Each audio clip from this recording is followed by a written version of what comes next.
Hey again, and welcome back to a new video. So we got the new patch notes for the upcoming patch. First of all, Switch will not see any following updates after this patch, so the Paladins devs decided to shut down all support for Switch, which is, kind of sad for all Switch players, but I think Paladins was never meant to be on Switch in the first place, because they had to put so many resources into fixing stuff for Switch, which really shouldn't be like that, right? If you release a game on a certain platform or input method or whatever, you should always be able to guarantee the same quality as for other input methods as well, and that was not the case. So I definitely can understand why they are deciding to shut down the support for Switch. So this will be the last patch for Switch players, but let's go into it. Let's talk about the balance changes. Before we actually start, those are only the PDS patch notes. So after PDS is shut down, there will probably be a new document with all changes going to live servers, because mostly not all changes make it to live servers because they're too strong, too weak, or whatever. So we'll see, but those are the upcoming patches for, or upcoming changes for the current PDS session. Androxus sees a minor buff, I'd say. So they increased the bonus damage per shot on his Defiant Fist. So when playing Defiant Fist, you can increase the damage of your fist or your punch, the damage your punch does, right, from 15% to 20% now, but the overall cap is still 100%. So even though you only cap it at 100%, you need now less shots to reach that 100%. I think that's a decent buff. I don't know if it's needed or whatever, but I think it's fine.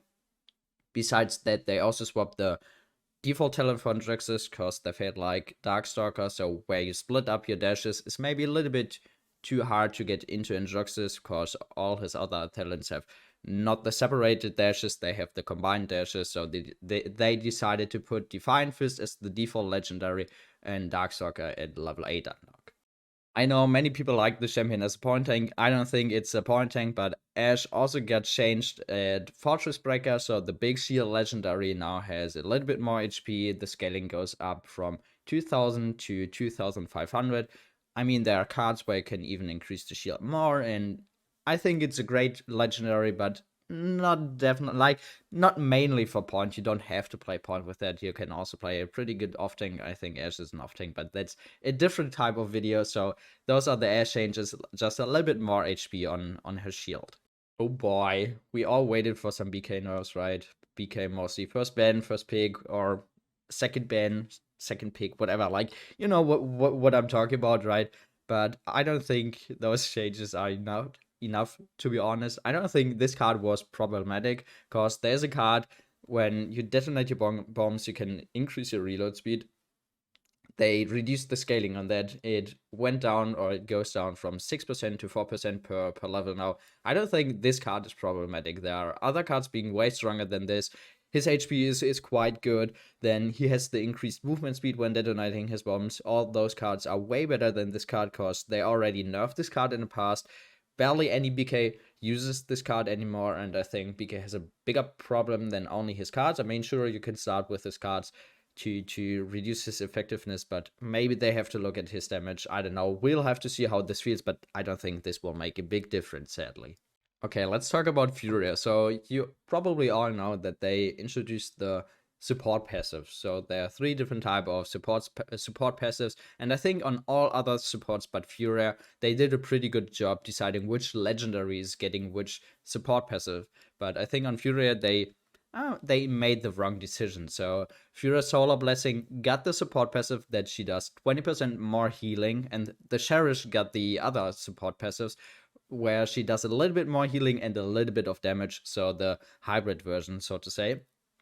But I think Cherish is really the main support legendary. Solar Blessing is way too situational to really force yourself to play that in an efficient way, even though you have the 20% increased healing, which also affects your right click, I know, but I don't think this was the right decision, and the devs already also said that, and they decided to change that. So now Cherish gets the 20% increased healing, and Solar Blessing gets a little bit more healing, a little bit more damage, like the hybrid version, the combined version. And they also changed her kit a little bit, so the cherish changes now affecting also the cherish, or like the passive changes also affecting the cherish itself. They changed the way a little bit cherish works.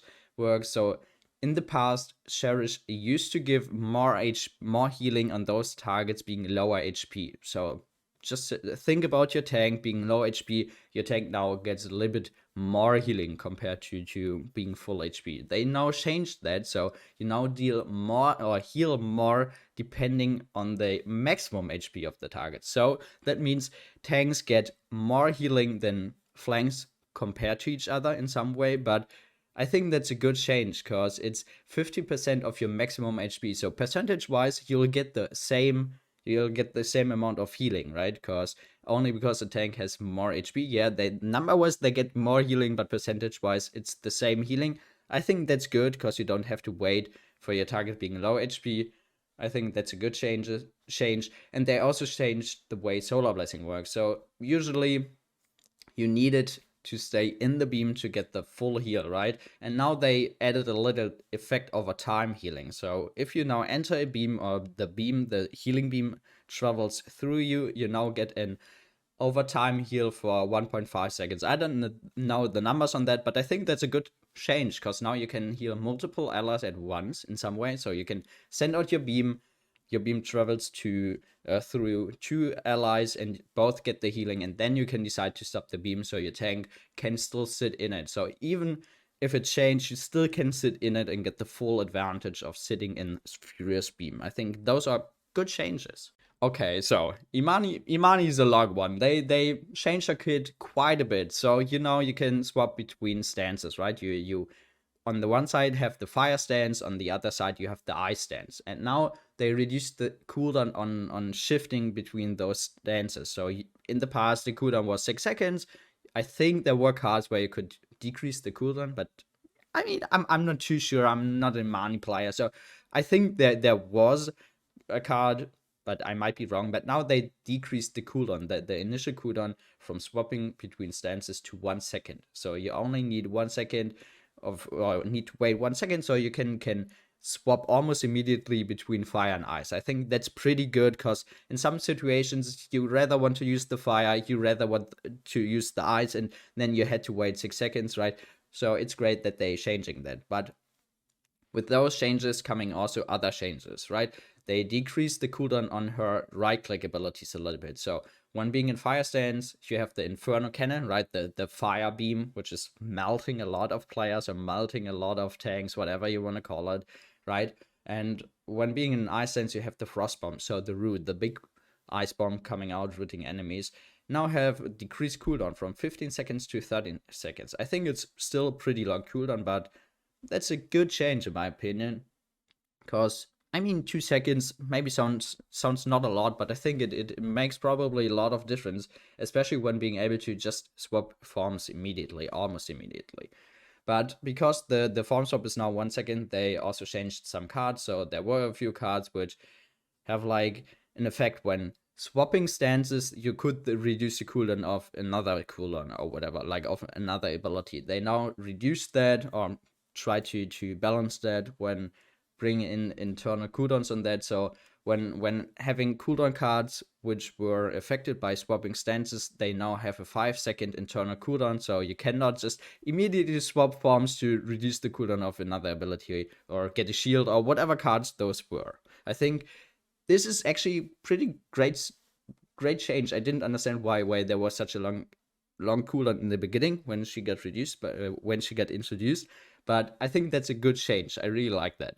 Oh, I almost forgot, they also buffed her Frostbolt. So her Frostbolt now deals 440 damage instead of 420. They already buffed that before, so it went up from 410 to 420, but probably felt like it was not enough, so they also increased the damage on Frostbolt to 440. We'll have to see how this feels now, especially when being able to just swap between stances.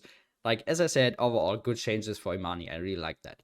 Oh yeah, some term changes. So I think Term is a really hard character to balance because of his Siphon. His Siphon is not able to get destroyed, which makes it really hard to balance him, right? You don't want his Siphon to be too strong And I think maybe his Siphon, not the Siphon itself needs a buff. That's just my personal opinion, but the card, the one card resetting your Siphon charge on hitting your Calamity Blast feels a little bit underwhelming. Term overall feels a little bit underwhelming. I still think he can be really busted, and his Siphon is probably really busted because you cannot destroy it. But currently he feels a little bit underwhelming. Maybe they felt the same way because he's getting like a minor buff. Like now after using your ult, the cooldown on your Shadowfall resets. That's like, yeah, okay, whatever. I don't think it makes much of a difference because if you wait the whole duration your ult lasts, so to say, if you wait to the last second, you're almost respawning again. So that's like, let's say 8 seconds. You can use your ult 8 seconds, and the cooldown on Shadowfall is what, 14 or whatever. So it's already pretty reduced. Saying you Shadowfall right when you died, right? So I don't think it makes much of a difference, but I might be wrong. Prove me wrong. I don't know. Besides that, they also changed the card, so you can get heal while holding your Siphon charge and eating some damage. So you would get percentage-based heal on the damage you absorb. So the card used to be on level 3, on level 1, so getting 3% heal from the damage you absorb is now getting buffed to 5%, so that means you could get 25% heal of the damage you absorb. I don't know. Maybe that's a card many people sleep on. I don't know. I don't think it's really good to invest a lot of points because you need other cards, which a high number. But I might be wrong. Maybe that's the change term needs. I don't know. We'll see. We'll see. Willow is getting even more buffs after getting her quality of life buff or quality of life change last patch, where you can now reload your ammo while ulting, or it automatically reloads your weapon after you ult. They reduced the cooldown of Seedling from 15 seconds to 13 seconds, and they increased the ammo on your weapon from 8 to 9. I mean, that sounds pretty good. I don't know if Willow needed that. I didn't feel like Willow's too underwhelming whenever I played her. It felt pretty good, but also I'm mainly not a DPS player. I play a lot of supported tank, so maybe that's just I get a lucky game when 1 out of, I don't know, 30 games I play Willow. Not even that. That's like a lower ratio, I think. So I think overall good changes. We'll have to see how the Seedling changes feel, because when going Scorn, this could be really scary if you have a good map for Scorn, right? And I'm curious about the weapon changes, because when you play Blast Flower, 1 extra ammo can make such a big difference, because you get off another 850 shot. I think that's the max deck. You can get to max deck of 850 a shot. So we'll have to see. I think good changes, I guess. Like, buffs always good in some way, but I don't know if needed. We'll see if she performs better if we see more Willow next patch.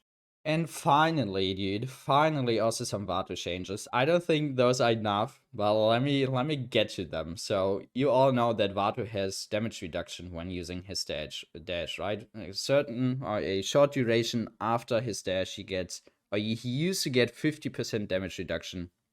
So he needed twice as many shots to kill him, which is really frustrating. 50% damage reduction is a lot, especially when running the legendary where you can reduce the cooldown when hitting your kunais, or at least 1 kunai. I think that's pretty strong in legendary, actually.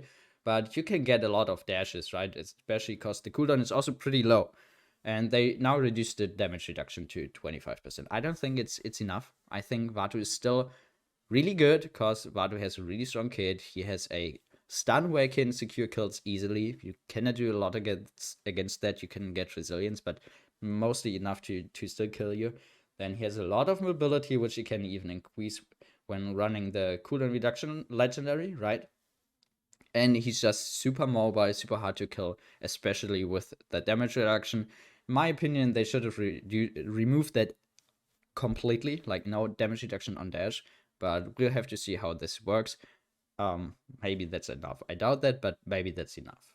And last balance change for the PDS cycle, at least, is Yago Earth. Now they reduced the form swap from 4 seconds to 2 seconds, and they also stated that now you technically only have 1 second, because probably the swap takes up 1 second. second to like the swap animation takes 1 second, so technically 1 second cooldown on that. I think that's good. I think that's good. Whenever I play Yago, I feel like it's pretty frustrating being forced to sit there and have to wait for your cooldown to swap again. So in my opinion, maybe that would break her, but I also could see like having no cooldown on that, just being able to swap, but maybe that would be a little bit too strong, so I don't mind the 2 seconds or technically 1 second cooldown. We'll have to see how this feels, but I think overall good change. Alright, what are my overall thoughts on the patch? I think overall that the changes we see or we have are good. I don't mind them. Sometimes I'm not sure if we needed them, but I think overall good. But I'm a little bit sad that we didn't see like other changes. I really want to see some 7 nerfs. Like 7 needs something. 7 is way too strong. 7's ult needs an indicator or something that you marked, or you could break it when being out of LOS. Then his mobility is way too high. It's way too high to keep up with him, because he has no cooldowns. If you play that, you don't even have to play that perfectly. You just need to use a good loadout. Because there are loadout cards you can reduce your dodge roll when using, or reduce the cooldown almost completely, or I think it is completely, when using your grappling hook and Kronos 1. Like now they reduced it last patch, right? But now you can just get Kronos 1 and still have the instant reset. So when using your dodge roll, you reduce the cooldown of your grappling hook, and vice versa. When you use your grappling hook, you reduce the cooldown of your dodge roll, which is like technically unlimited mobility. And it really is, like, not technically, it really is. I think they should introduce internal cooldowns on those cards. There are a lot of other DPS players or a lot of other tanks having internal cooldowns on movement resetting cards, like Core, reduce the cooldown from your dash when you're falling below a certain percentage. Those cards have, or playing DPS have those cards as well, right? You're falling too low HP, you can reset your cooldown on your dash. I think even there being an internal cooldown just speaks for itself that you need internal cooldowns on those cards, and I don't really get why there's no internal cooldown on 7. I really think they should introduce that, but maybe that's a video for itself. I don't know. In the update show, in the live stream, they also said that ranked were getting changed. You now have one big queue with PC players and controller players. I really don't like that, dude. That is a bad change. That should not go live, in my opinion. That would break the game. That would break the game even more casual than it already is, because having combined queues for ranked, for both input methods, is not good, because there are things being absolutely broken, or at least pretty strong on controller, and vice versa on PC, right? So it is really rough or really hard to draft efficiently, because you don't know who you're playing against. You don't know if you're playing against PC players or controller players, which makes it rough to ban certain things, or you're just, I don't know, maybe yeah, you have to contemplate, what do we want to get, what do we allow the enemy team to get. Also, it's not good to have combined queues. At least if you decide to have a combined queue, keep the other queues. Keep a single queue for PC, keep a single queue for controller or for console. Yeah, I hope that doesn't go live. That's not written down in the patch notes. Also, the skins or the other things are missing in the patch notes. But the thing I mostly care about are balance changes. So pretty happy that I can already see them. As I said, those are probably only the changes going to PDS. Not all of those changes go to live servers. And we might see additional changes after the first PDS circle. So go play PDS. Let me know what you think about the changes. Thank you for watching. I hope you have a wonderful day. And always remember, don't forget, you guys are awesome. Bye bye.